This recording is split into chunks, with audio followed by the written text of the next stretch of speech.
जिले के पखेराज सोनगरा की पुत्री एवं महाराणा उदय सिंह की महारानी जयवंत कंवर की कोख से विक्रम संवत 1597 में अर्थात 9 मई 1540 को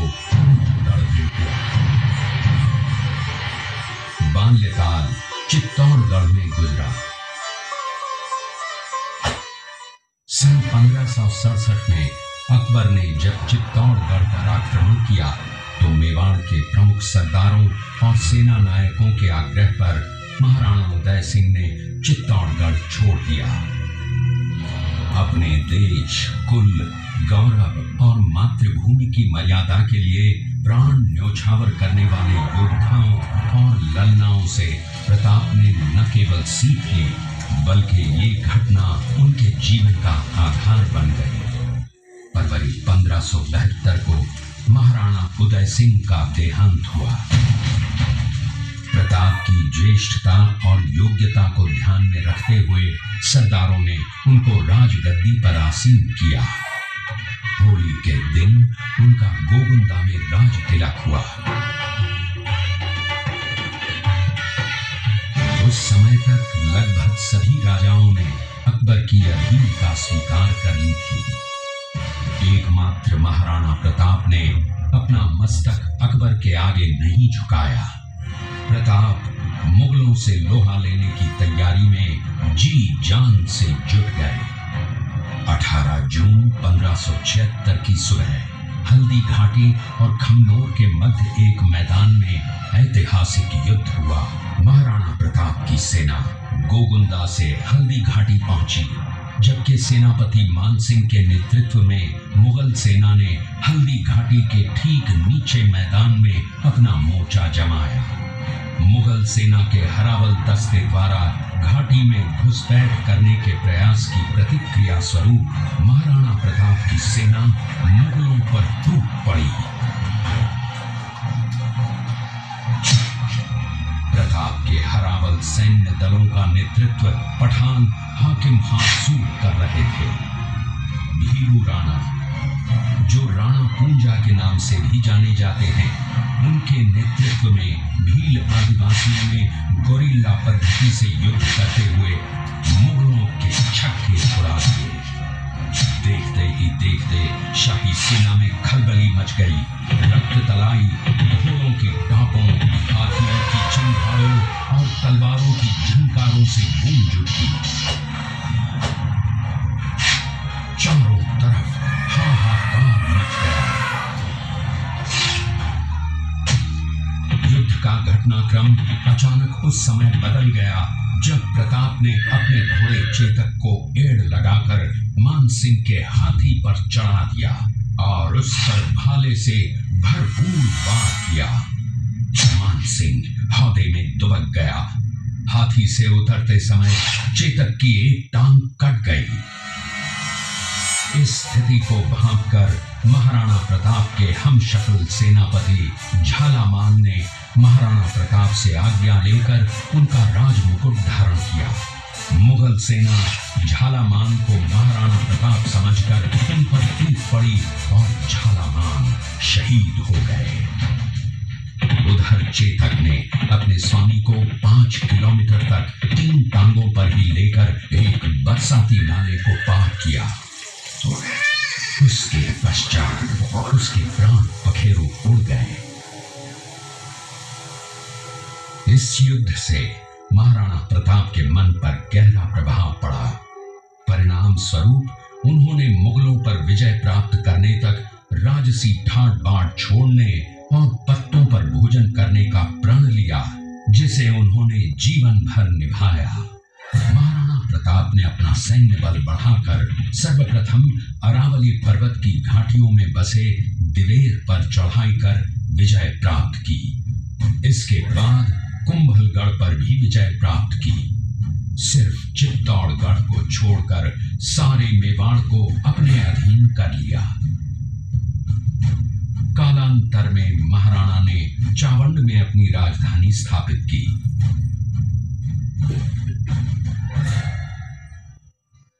19 जनवरी 1597 को राणा प्रताप ने मात्र 57 वर्ष की आयु में इस संसार से प्रयाण किया।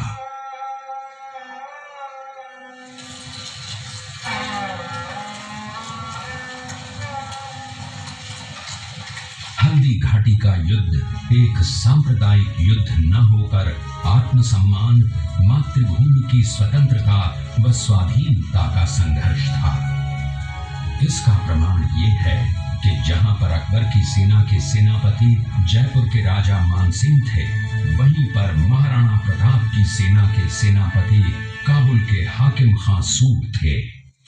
महाराणा प्रताप स्वतंत्रता की वेदी पर एक ऐसा अंगारा था जो आत्मसम्मान व देश गौरव के लिए दिन रात जलता रहा, धधकता रहा और अंत में बुझकर भी उसने देश में ऐसा लौह भर दिया जिसकी प्रखर किरणों ने भारत माता को गुलामी की जंजीरों से मुक्त कराने के लिए सदा प्रेरित किया।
अपनी सारी सुख सुविधा को छोड़कर अपने राजा को स्वयं का धन 25 लाख रुपए व राजकोष में 20,000 अशर्फियां देश के लिए अर्पित की, जिससे महाराणा प्रताप ने 12 वर्षों तक अपनी सेना को संगठित किया, सैन्य शक्ति को बढ़ाया और मेवाड़ मातृभूमि को आजाद करवाया। मच्छिंद्रगढ़ है। इस किले का निर्माण महाराणा कुंभा ने करवाया था। इस किले के अंदर 9 मई 1540 ईस्वी में महाराणा प्रताप का जन्म हुआ था। इस किले की ऊंचाई समुद्र तल से 3,568 फीट की है। इस किले की दीवार 36 किलोमीटर तक फैली हुई है। इस दीवार का नाम ग्रेट वॉल ऑफ चाइना के बाद द्वितीय पायदान पर दर्ज है। इस किले के अंदर 360 प्राचीन मंदिर हैं। उन मंदिरों में से जग प्रसिद्ध महादेव का मंदिर सबसे प्राचीन है। कुंभलगढ़ किला यहाँ से 65 किलोमीटर की दूरी पर है। कृपया अब आप सब इसी किले के अंदर महाराणा प्रताप का बचपन बीता था। इस किले की तलहटियों में महाराणा प्रताप ने अपने गुरु से शिक्षा प्राप्त की थी। ये किला 12 वर्ग किलोमीटर में फैला हुआ है। इस किले पर जब भी विदेशी आक्राताओं ने आक्रमण किया और उस आक्रमण में कोई भी राजा व सैनिक वीर गति को प्राप्त कर लेते तो उनकी पत्नियां वीरांगनाएं अपने सतीत्व की रक्षा करने। अब्दुल रहीम खान खाना अजमेर का सूबेदार था। जब वो शेरपुर पहुंचा तब इसका पता कुंवर अमर सिंह को चला, जो महाराणा प्रताप के पुत्र थे। अमर सिंह ने शेरपुर छावनी पर अचानक आक्रमण कर दिया। उस आक्रमण में मुगल सेना में भगदड़ मच गई। मुगल सेना को अपनी छावनियों को छोड़कर भागना पड़ा। छावनियों के अंदर से लूटा हुआ माल व अब्दुल रहीम खान खाना, जिसकी बेगम आनी खान को बंदी बनाकर महाराणा प्रताप के सामने पेश किया गया। तब अमर सिंह पर महाराणा प्रताप क्रोधित हुए और कहा, जहां से इस नारी को बंदी बनाकर लाए हो, इसे पुनः ससम्मान लौटा कर आओ। महाराणा प्रताप ने कहा, हमें नारी से कोई दुश्मनी नहीं है, हमें तो देश विद्रोहियों से दुश्मनी है, जिन्होंने चारों तरफ आतंक फैलाया है। महाराणा प्रताप के आदेश का पालन करते हुए कुंवर अमर सिंह ने उस मुगल नारी को ससम्मान छावनी तक पहुंचाया। इस प्रकार महाराणा प्रताप ने अपने क्षत्रिय राजपूत धर्म का पालन किया और पराई स्त्रियों को मां, बेटी और बहन का दर्जा दिया।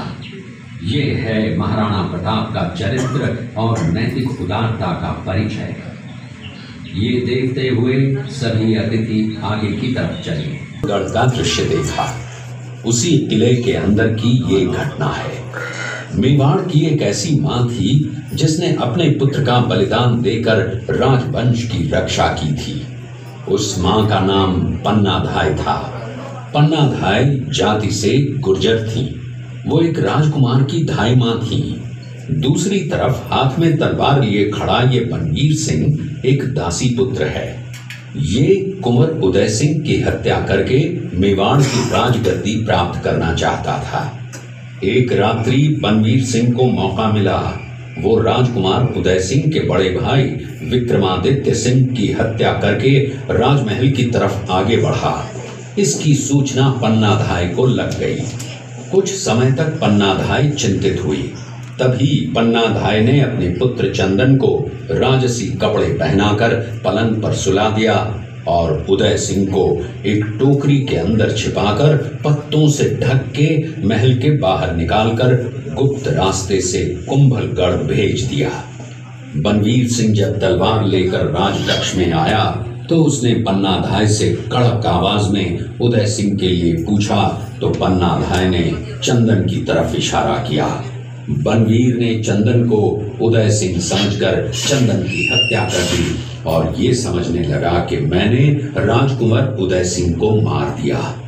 वही राजकुमार बड़े होकर राजा बने और अपने नाम का उदयपुर नगर बसाया, जो यहाँ से 40 किलोमीटर दूर है।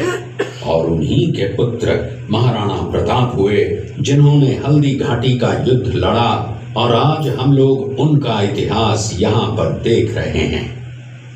ये देखते हुए सभी अतिथि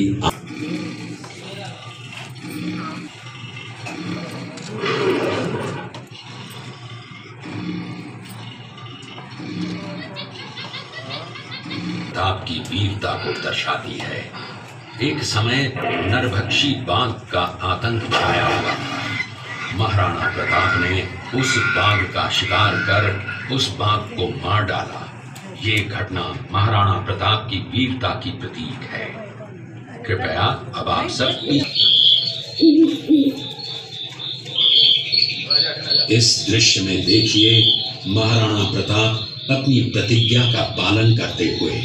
महाराणा प्रताप ने प्रतिज्ञा की थी कि जब तक अपनी मातृभूमि को शत्रुओं से मुक्त नहीं करा लेता तब तक न तो मैं महलों में रहूंगा, न किसी धातु के पात्र में भोजन करूंगा, न किसी गद्दी के बिछौने पर सोऊंगा। पत्ते ही भोजन के पात्र होंगे, जमीन ही बिछौना होगा। इस प्रतिज्ञा का पालन उन्होंने 21 वर्षों तक जंगलों में रहकर किया। इस दृश्य में देखिए महाराणा प्रताप वृक्ष के नीचे बैठकर पत्तों पर खाना खाते हुए। इसी कारण हम आज भी महाराणा प्रताप को श्रद्धा व सम्मान से याद करते हुए देशभक्ति की प्रेरणा प्राप्त करते हैं। महाराणा प्रताप और सुविख्यात स्वामी भक्त घोड़े चेतक के अंतिम मिलन का है। हल्दी घाटी युद्ध के बाद चेतक घोड़े ने 22 फीट के एक बरसाती नाले को पार किया। ये उसी समय का दृश्य है। पास में खड़े महाराणा प्रताप के छोटे भाई शक्ति सिंह हैं, जो पहले मुगल सेना में थे। बाद में वो महाराणा प्रताप की तरफ आए, माफी मांगी और अपना घोड़ा महाराणा प्रताप को दिया। ये देखते हुए सभी अतिथि आगे की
Thank you.